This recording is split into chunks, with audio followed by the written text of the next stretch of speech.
இந்த மாதிரி நிம்மதியா உட்காந்து வாழைப்பழம் சாப்பிட்டுட்டு இருக்கும்போது வேண்டாம் வாழைப்பழம் சாப்பிட்டா சளி பிடிச்சிடும் அப்படின்னு சொல்லி யாராவது தடுக்கிறாங்களா அப்படின்னா இந்த வீடியோ உங்களுக்கு தான். எல்லாருக்கும் வணக்கம், நான் உங்க doctor Jack. For more ENT and health related updates என்ன ஃபாலோ பண்ணிக்கோம். ஸோ வாழைப்பழம் சாப்பிட்டா சளி பிடிக்கும்னு சொல்றது ஒரு கம்ப்ளீட் மித். அது எந்தவித சயின்டிஃபிக் எவிடன்ஸ் எதுவுமே கிடையாது. ஸோ நம்ம வாழைப்பழம் சாப்பிட்றதுனால நம்மளோட டங், அதுக்கப்புறம் நம்ம டீத், நம்ம கம்ஸ் எல்லாத்தையுமே அது கோட் பண்ணிடும்.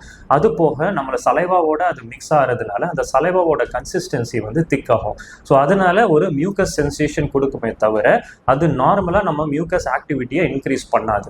ஸோ ப்ரீ ஒர்க் அவுட்டுக்கு பனானாஸ் எடுக்கிற ஜிம்ப்ரோஸாக இருந்தாலும் சரி, இனிக்குதுன்னு சொல்லிட்டு விரும்பி சாப்பிட்ற குழந்தைங்களா இருந்தாலும் சரி, வயசானவங்க மென்று சாப்பிட முடியாமல் அவங்க பனானாவையே நம்பி இருக்கிறவங்களா இருந்தாலும் சரி, யாராவது உங்ககிட்ட பனானா சாப்பிட்டா சளி பிடிச்சிருன்னு சொன்னாங்க அப்படின்னா, அப்படிங்களா, ரொம்ப சந்தோஷம், புறப்படலாங்களா, இப்படி நீங்க சொல்லிட்டு தைரியமா நீங்க வாழைப்பழம் சாப்பிடலாம். அண்ட் அப்படி சாப்பிட வேண்டாம்னு சொல்றவங்களுக்கு இந்த வீடியோவை ஷேர் பண்ணுங்க.